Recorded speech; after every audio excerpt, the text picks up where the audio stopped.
Greetings and good morning everyone. My name is HUSNA binti Abdul Hakim.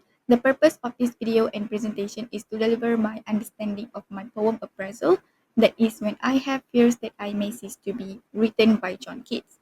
Before we begin, I would like to note that this video and presentation are prepared by me and my partner, one Nur AMELIN binti one KAMAL. Before I start to familiarize you with the content of our chosen poem, I would like to note that our presentation includes the content of the poem text, initial impressions, themes and messages, structure and form, language and imagery, and lastly, interpretation. Now, without further ado, I am going to start the presentation with first by reading the content of our poem text. When I have fears that I may cease to be, before my pen has gleaned my teeming brain, before high-fi books in character, hold like rich garners the full ribbon green, when I behold upon the night starred face, huge cloudy symbols of a high romance, and think that I may never live to trace their shadows with the magic hand of chance, and when I feel, fair creature of an hour, that I shall never look upon thee more, never have relished the fairy power of unreflecting love, and then on the shore of the wide world I stand alone and think, till love and fame to nothingness to sink. Also, please note how every ending of the text sound like because it is very important in the next presentation. Next, we can see the types of this poetry in which its form is Shakespearean sonnet, also known as English sonnet. Furthermore, its structure starts with quatrain 1, in which the author expressed his fear of dying before he could write all his thoughts. Quatrain 2, the author concerned of missing nature's beauty and inspiration. Quatrain 3, the author worried of losing love and not experiencing human connection. And lastly, in the couplet where the author concludes with acceptance of fate that all things eventually faded. On another note, quatrain in this context means the stanza with 4 lines, whereas couplet refers to the 2-line stanza. And thirdly, we identified that the rhyme scheme of the poem is ABAB, CD, EFEF, and GGGG, in which it refers to the ending of each stanza of the poem, particularly on how they sound. Moving on to the delivery of the initial impression we identified from this poem is that Keats expresses his fear of dying at a young age before he could fulfill his creative potential and emotional desires of love, and the poem indicates Keats' agency to express his artistic ideas and experience love before his death, as he is having a severe disease. Now, most importantly, we could identify 5 themes from the poem that are mortality, when the Keats reflects on how death can come before someone achieves their aspirations. Secondly, human desires, transience of human desires, as the ending suggests that fame and love become insignificant in the face of death, and Keats worried about love and human connection that he may never experience or express it fully. And creativity, art, and thoughts, in which he worries he won't be able to express because he won't live long enough to capture them, as the high-piled books of his mind. And lastly, acceptance of fate, as the poem concludes with a stoic acceptance that all things fade to nothingness.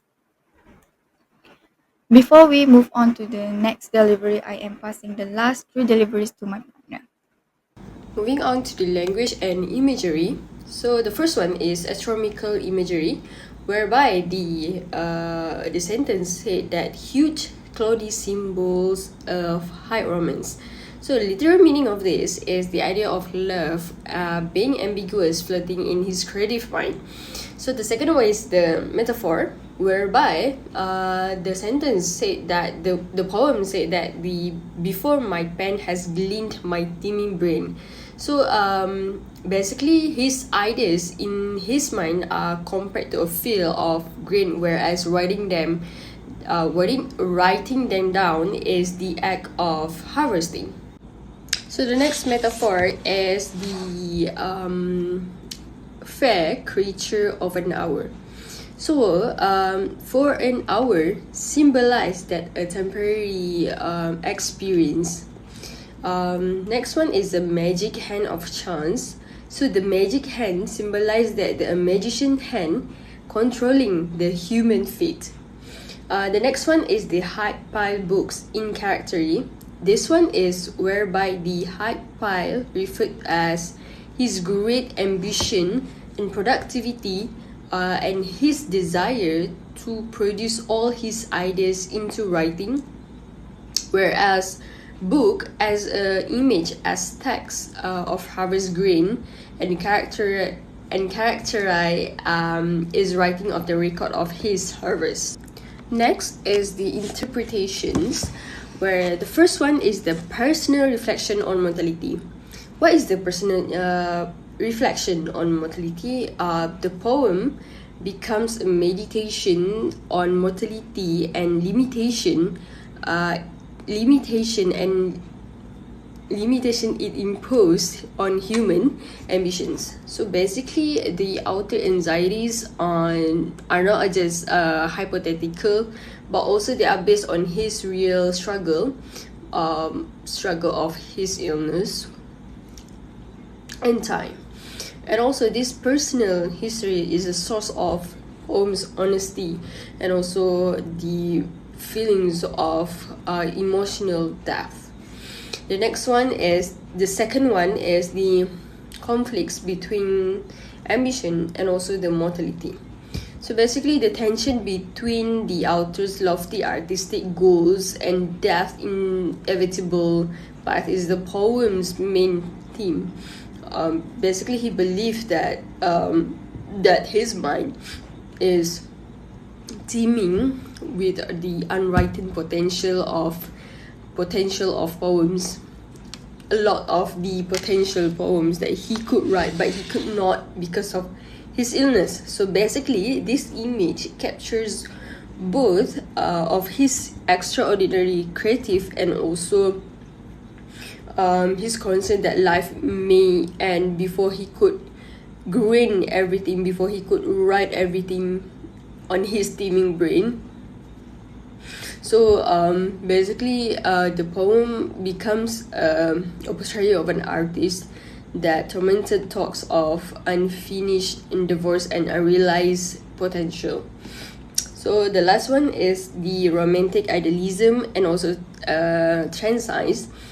So it is something that beyond his control, where he worries that encompass a more general romantic contemplation of the transience character of all beauty and experience. So basically, the grandeur of human imagination and also the idea of love, which is expensive and aspiration, but ultimately it is something that intangible. So that's why he suggests that the image of imaging a lot of enormous 4G emblems of a high romance. So even the most exquisite moments of the art and love are fleeting, according to him. So by doing this, he believed that he conveys that a fundamental romantic paradox: beauty is most valuable since it is something that fleeting. That's all from us. Thank you.